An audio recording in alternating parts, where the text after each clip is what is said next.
सभी को मेरा नमस्कार। मेरा नाम डॉक्टर विनय कृष्णा है और मैं फोर्ड हॉस्पिटल पटना में as a chest physician and bronchoscopist काम कर रहा हूँ। वर्ल्ड टीबी डे 24 मार्च को हम लोग इसमें हमारा मेन मोटो होता है लोगों को अवेयर करें। ऐसे तो टीबी के बारे में अमूमन सारे लोग अच्छे से इन्फॉर्म्ड हैं, लोगों को इसकी जानकारी है, बट फिर भी कहीं ना कहीं कुछ कमियां हैं जो हमें दिखती हैं और इसी कारण हम लोग वर्ल्ड टीबी डे पे एक छोटा सा इंटरव्यू का प्लान कर रहे किए हैं और इस पे हम लोग चर्चा करेंगे आज टीबी के बारे में। तो सबसे पहले तो टीबी ट्यूबरकुलोसिस जो कि एक बैक्टीरिया से होता है और इससे सिम्टम्स जो होते हैं जनरली बहुत कॉमन सिम्टम्स हैं। फीवर आना, बुखार, खांसी, बलगम भी आ सकता है, सूखी भी हो सकती है, वज़न घटना, भूख कम लगना, थकावट होना, कमजोरी जैसा लगना, कभी कभी खून की बहुत ज़्यादा कमी भी हो जाती है।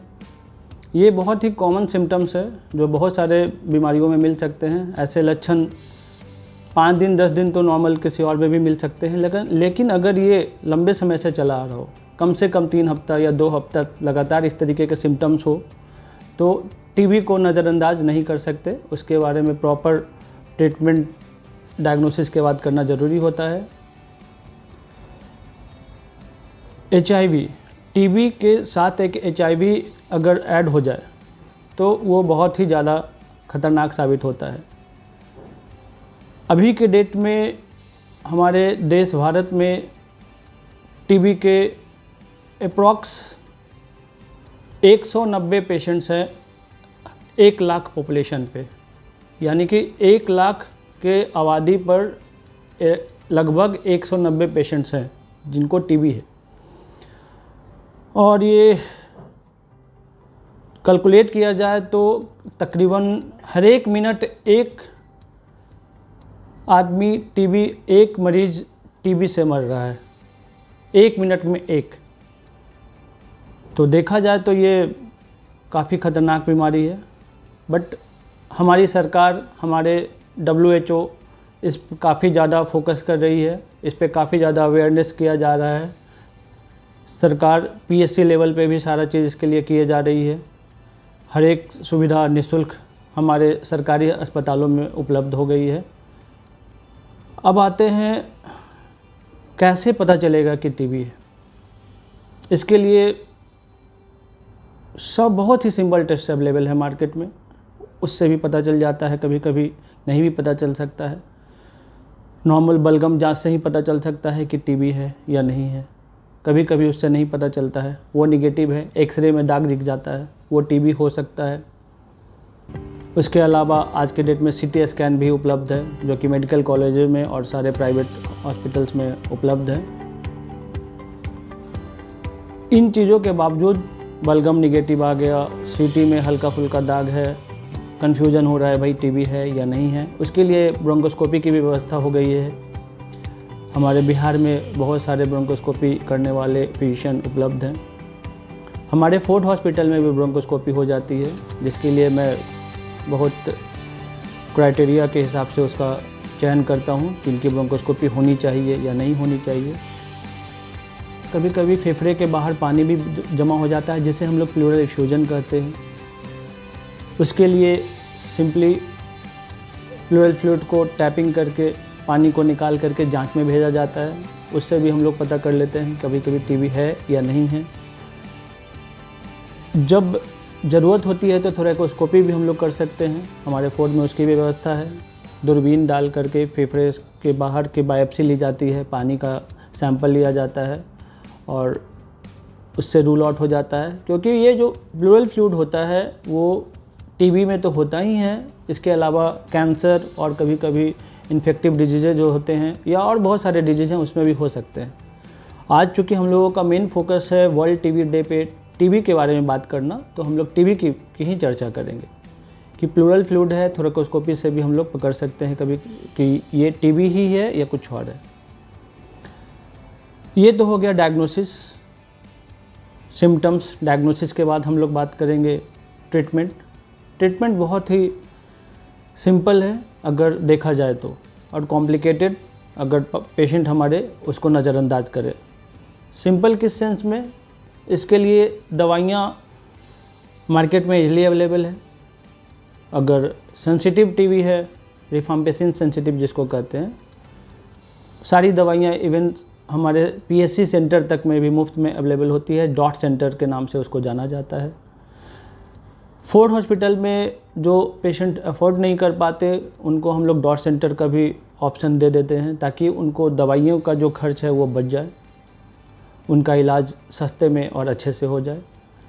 डॉट सेंटर पे भी काफ़ी इजीली उनके घर तक की सुविधा सरकार उपलब्ध कराती है, साथ में ट्रीटमेंट के साथ साथ केयर तो कंप्लीट मॉनिटरिंग भी करती है। लेकिन जब पेशेंट्स दवाइयों को मिस करते हैं, ऐसा होता है कि टीबी की दवा या कोई भी दवा जनरली हम लोग जब देते हैं तो उसका साइड इफ़ेक्ट्स आते हैं। सारे मेडिसिन्स के कुछ ना कुछ साइड इफ़ेक्ट्स होते हैं। जब भी टीबी की दवा चलती है तो उसकी प्रॉपर मॉनिटरिंग करनी होती है। कुछ पेशेंट्स इसको मिस कर जाते हैं, या तो दवाइयों को बंद कर देते हैं, क्योंकि टीबी की दवा स्टार्ट हुई, कुछ लोगों का सिम्टम्स जो है वो 15 दिन से 1 महीने में कम हो जाता है या ठीक महसूस करने लगते हैं, और वो अपनी सारी दवाइयाँ बिना किसी डॉक्टर के परामर्श से ही बंद कर देते हैं। ये पेशेंट ही आगे चलकर एमडीआर का रूप लेते हैं। एमडीआर और भी कारणों से हो सकता है, बट मुख्य कारण अभी के डेट में जो हम लोग देखते हैं वो एमडीआर दवाइयों को बंद अचानक खुद से कम डोज लेकर या कम दिनों के लिए लेकर के, कम ड्यूरेशन के लिए लेकर के बंद करने से ज़्यादा होता है।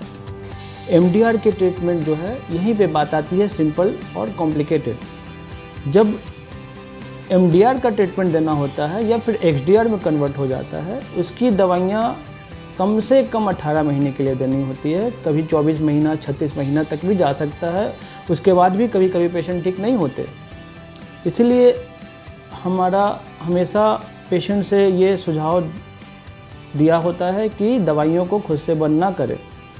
लोग साइड इफ़ेक्ट थोड़ा भी आता है, घबरा करके टीबी की दवा बंद कर देते हैं, सिम्टम थोड़ा भी ठीक हुआ बंद कर देते हैं।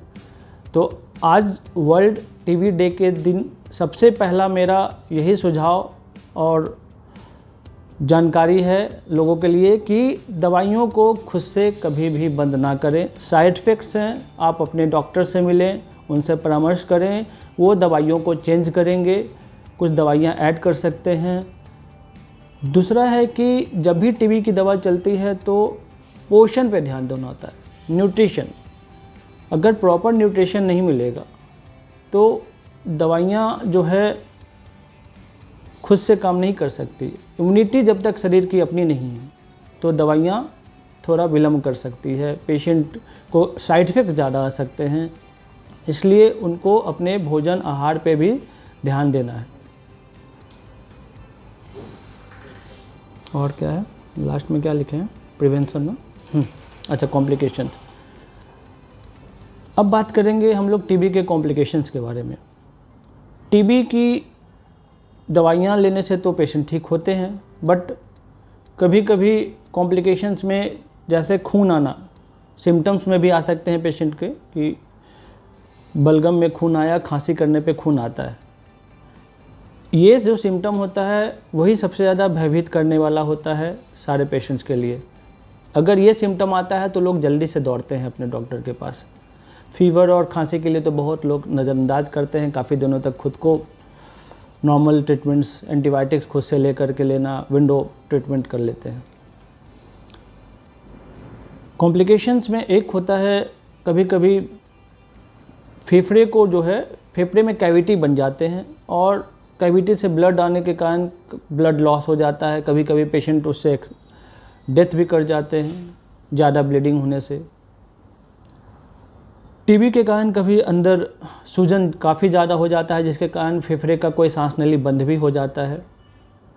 इन सब कॉम्प्लिकेशंस के लिए हम लोग ब्रोंकोस्कोपी करके उसमें स्टेंट भी डालते हैं, सो दैट कि जो भी एयरवे बंद पड़ा है उसको खोला जा सके या आगे का फर्दर प्रोसेस समझा जा सके। टीबी के प्रिवेंशंस के लिए क्या करें हम? अगर किसी पेशेंट को टीबी हुआ है तो ये डेटा हमारे पास है, WHO का जो डेटा आता है उसके हिसाब से तकरीबन एक टीबी पेशेंट 10 लोगों को इन्फेक्टेड करता है, 1 से 10। तो आप समझ सकते हैं कि ये चैन कितना लंबा है। तो प्रिवेंशन कहाँ से स्टार्ट होगा? पेशेंट से होगा। पेशेंट्स को मास्क लगा कर ही रहना है। भीड़ वाले इलाकों में तो बिल्कुल मास्क खोलना नहीं है, मास्क के साथ ही रहना है। जब भी खांसी हो रहा है तो कफ एटिकेट्स को फॉलो करना है। इसके अलावा घर में कोई भी सिम्टम्स किन्हीं को आ रहे हैं तो तुरंत उनको भी अपने डॉक्टर से मिलने के लिए कहना है। दूसरा है भोजन। ऐसा पाया गया है कि टीबी माल न्यूरिश्ड यानी कुपोषित लोगों में ज़्यादा इफेक्ट करता है। तो अगर हमारा आहार संतुलित है तो टीबी के लक्षण सिंपल भी हो सकते हैं, या फिर टीबी कभी कभी इस संतुलित आहार लेने से, समय पे आहार लेने से नहीं भी होते हैं। केसेस संतुलित आहार लेने वाले लोगों में कम पाया जाता है। तो इसी के साथ मैं आप लोगों से विदा लेना चाहूँगा और आशा करूँगा कि अपने डॉक्टर से टीबी के लक्षण को देखते ही तुरंत मिलने की कोशिश करेंगे और सारे ट्रीटमेंट को, सारे प्रिकॉशंस को फॉलो करेंगे। धन्यवाद।